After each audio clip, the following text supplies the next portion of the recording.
have to be Buddhist to appreciate and learn from the principles of karma. Use them to guide and support your life. The first principle is the best known and the one usually thought of when we think karma. The law of cause and effect, also known as the Great Sacred Principle. This principle reminds us that we reap what we sow. Whatever we put out in the universe is what comes back to us.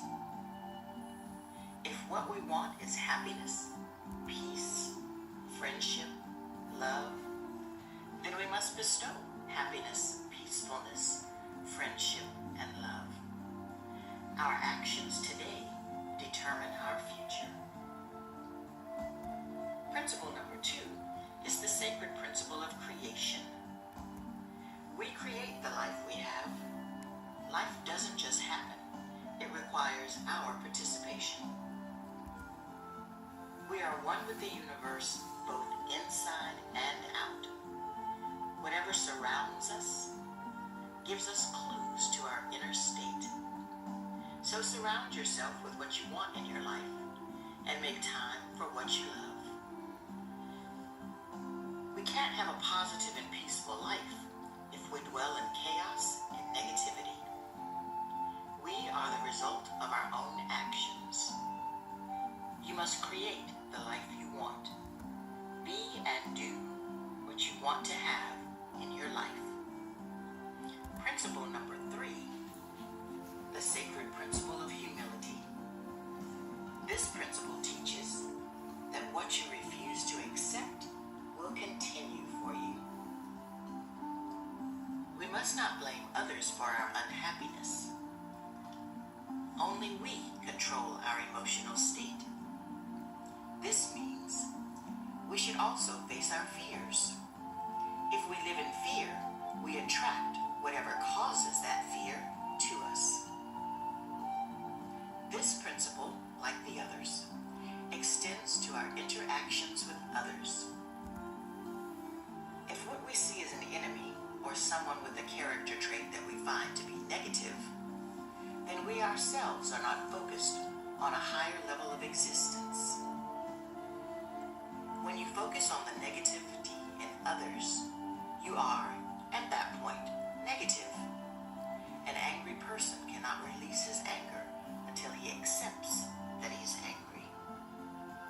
Principle number 4 is the sacred principle of growth. This principle is about change. Wherever you go, there you are. For us to grow in spirit, it is we who must change, and not the people, places, and things around us. The only thing we have control over is ourselves. When we change who and what we are within our heart, not just externally, our life changes too. The sacred principle of mirrors is principle number 5. It is also known as the sacred principle of responsibility, and tells us, wherever there is something wrong, there is something wrong with me. We mirror what surrounds us, and what surrounds us mirrors us. In other words, our lives reflect back to us whatever we choose to surround ourselves with. Only we ourselves are responsible for life and happiness. It is up to us to put what we want in our lives. We must take responsibility for what is in our life. Principle number 6 is the sacred principle of synchronicity, also known as the sacred principle of connection. This principle is about living in harmony. No action is isolated. No decision made affects only you. Even if something we do seems inconsequential, it is very important, as everything in the universe is connected. Each step leads to the next, and so on and so forth. Someone must do the initial first step nor the last are of greater significance. They were both needed to accomplish the task. Our present builds upon our past, and the future rests on our present. Present, past, future, they are all connected.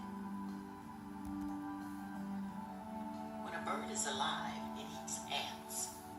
When the bird is dead, ants eat the bird. Time and circumstance can change at any time. Don't devalue or hurt anyone in life.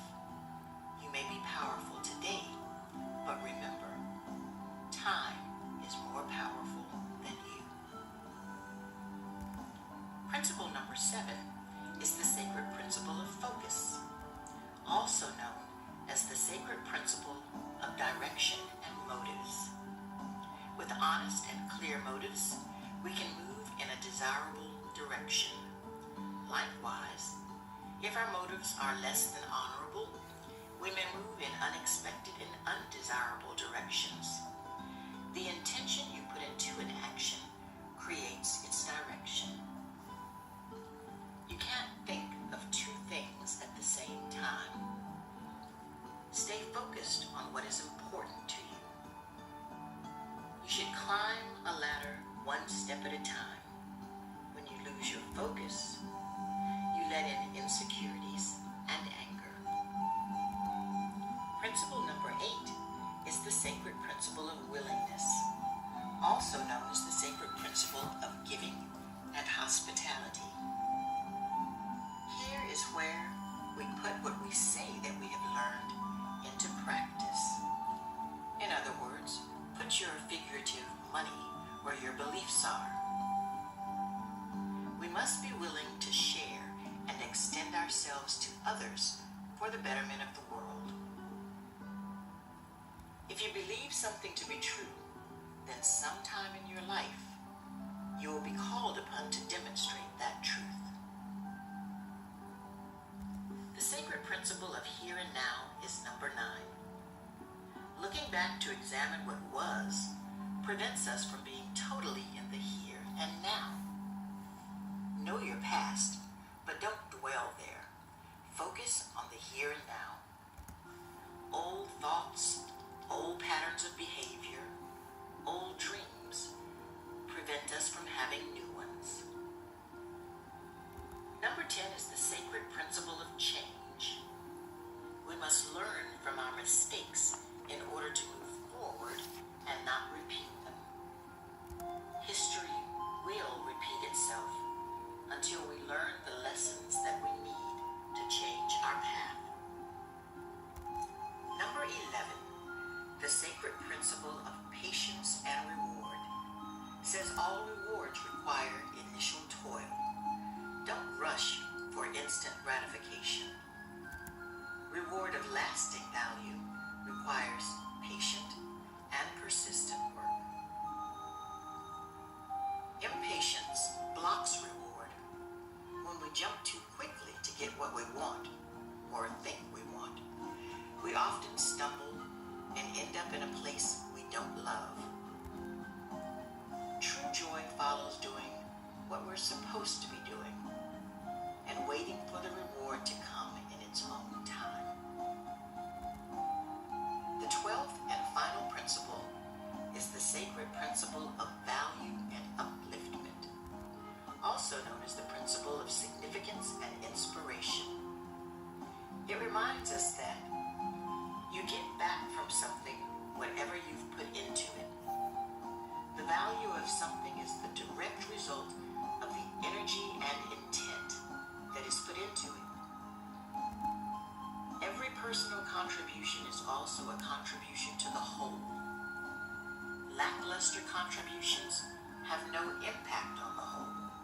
They neither increase or work to diminish it.